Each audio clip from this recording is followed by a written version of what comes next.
Hi, and welcome to Off the Beaten Tracks, the only show on YouTube where nothing you do with a fork is against the law.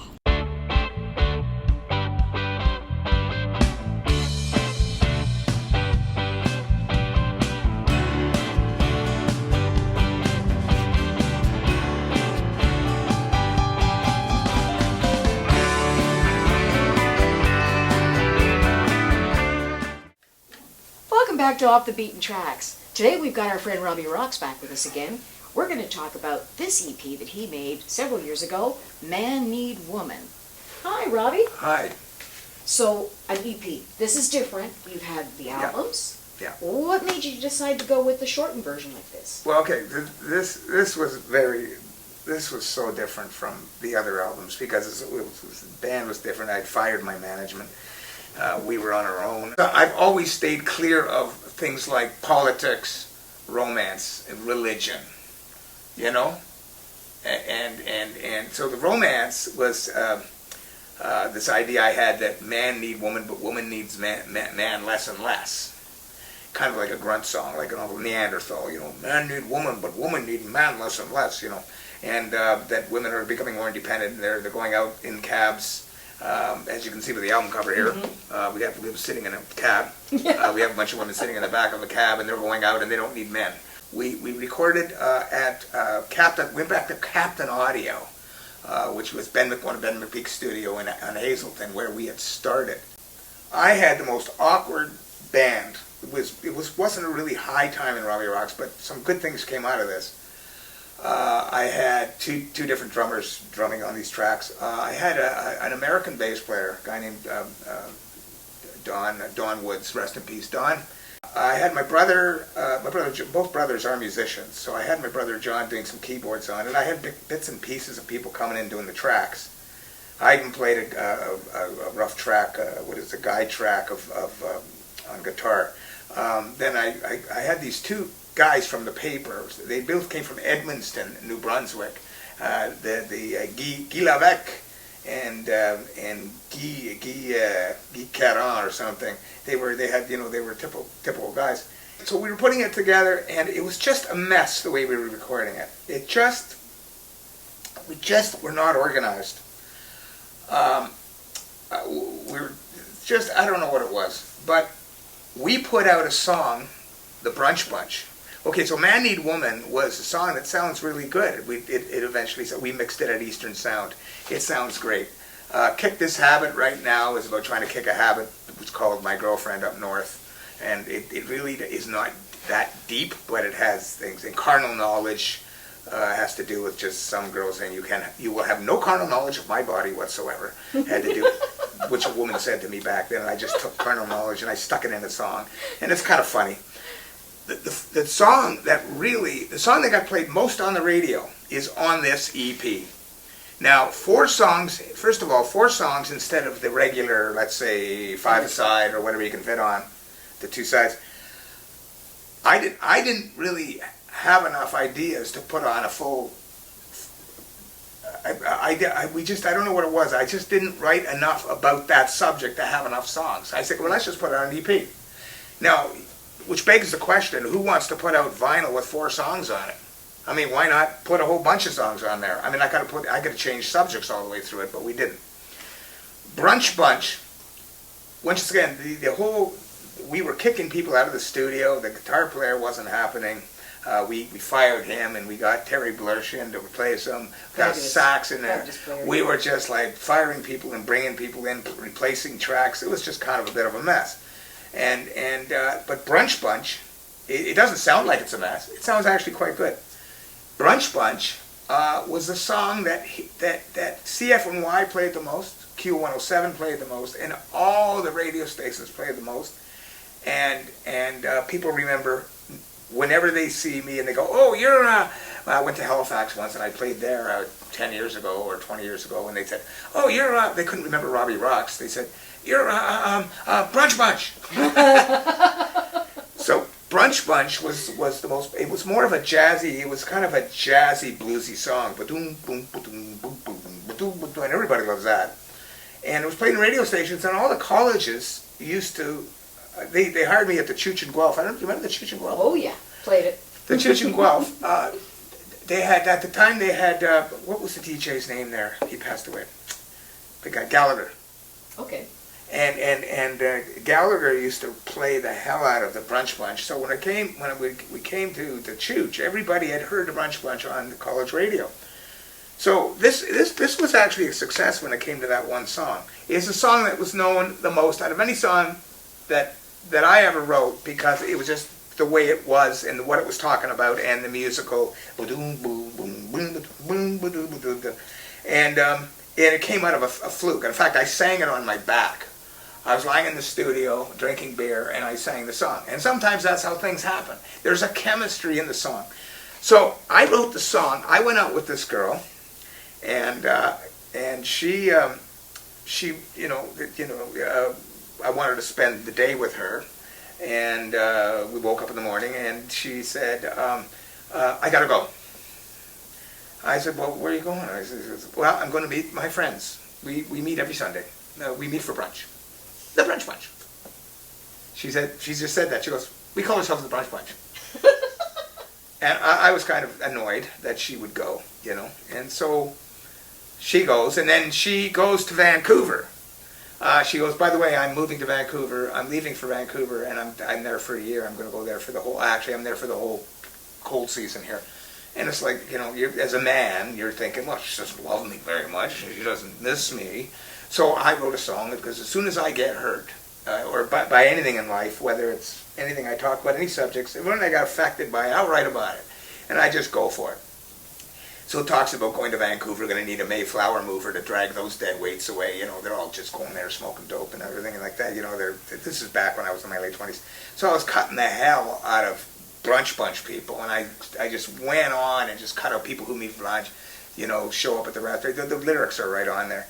And so she comes back. And so anyway, meanwhile, I write the song, we put it on, and it's in Sam the Record. All these albums were in Sam the Record Man in a bin.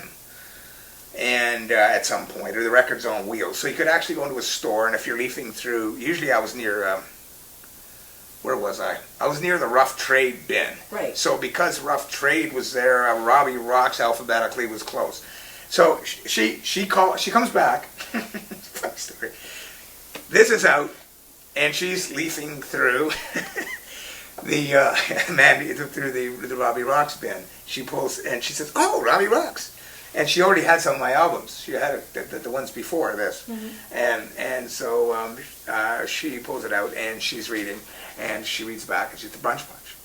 And she's going, and she's reading it in the store. She calls me, and is so pissed off.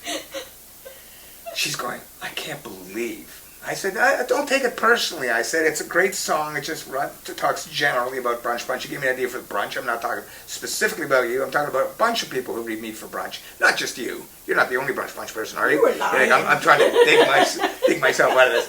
And she go, I can't believe it. You just, oh my God, you're vindictive. It's tough. So it turns out she becomes a waitress at the Horseshoe, because that's what she did. She was a waitress at the Horseshoe, where I used to play a lot. And the Brunch Bunch was, and I played the Brunch Bunch with the horn band. I had it arranged for horns. I had it arranged for so many different bands. It's a song I always play, and I still play it. Everybody wants to hear the Brunch Bunch. And it's a great place to introduce the band, because the whole intro can go on like this, on drums and all that, and then you break into the verse, right? So she's working, and she's straight. Talk about somebody who wanted to kill you. And I'm singing the Brunch Bunch. And I have a video of me singing the Brunch Bunch while she's serving, and you can see her head bopping around. You can see her head bopping around. She's bopping around and circulating, and I'm going, oh, ouch, ooh, hey, oh. At the time, I didn't care, because I can't see, the lights are in your face. But I'm watching this video with her walking around, and the Brunch Bunch is like, and by the way, folks, the Brunch Bunch is about that woman right there. Of course, they didn't say that. And that's the history of the Brunch Bunch. And I wrote it. That one song I wrote in the morning, one morning when I was hungover, on coffee, and I was on my way to a wedding in London, Ontario. I remember it. I wrote the thing in a second. At the time I was married, mm-hmm. and she said, I had gotten married at that point. I had gotten married after she had left, and I got married. She goes, Robbie, we better hurry up. And we have to leave and blah, blah, blah. And I'm going, yeah, just a second. I'm writing this. I'm scribbling down lyrics, going, Brunch Bunch, and I had the guitar going, and I'm writing this song.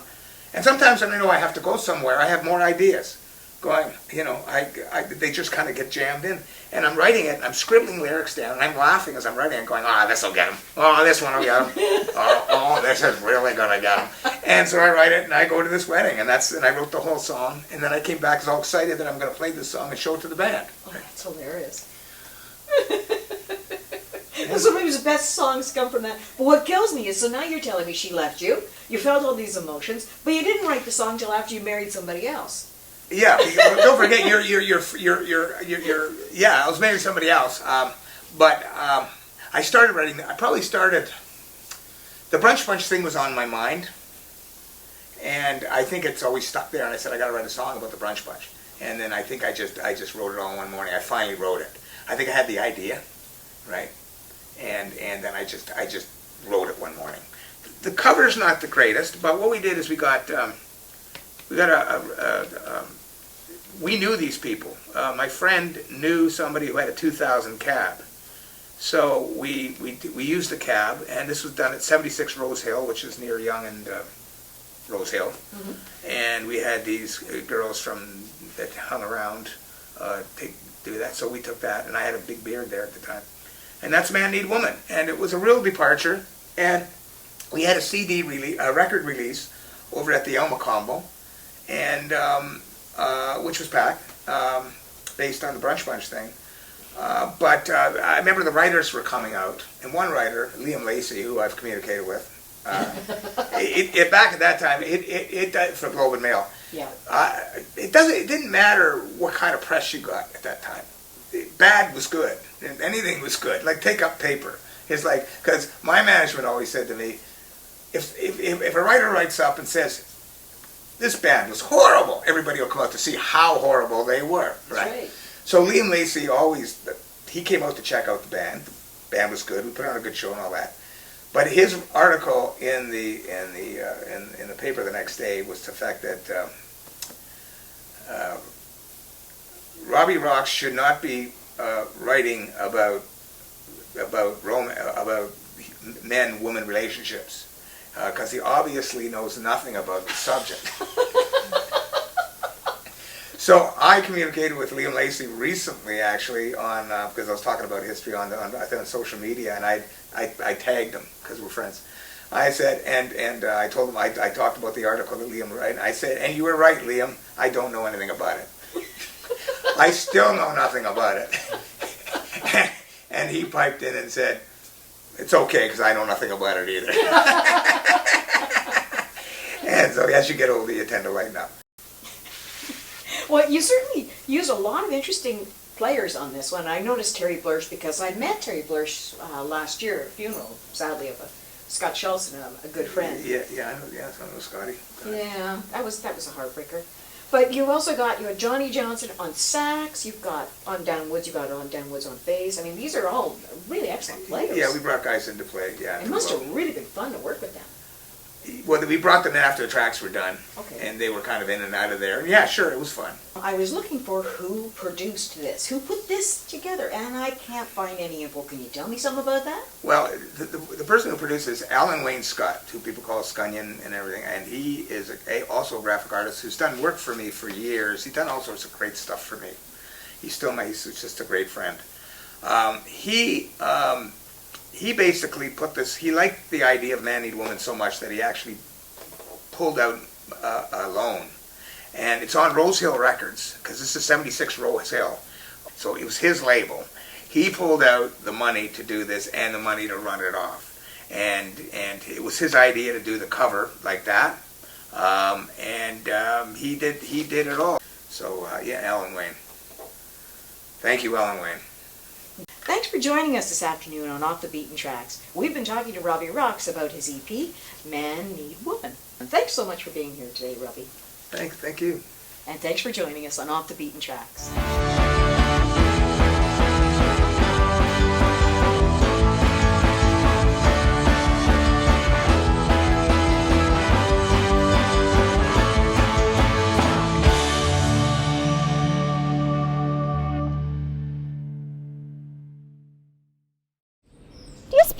cats ever get pissed off having to do it doggy style?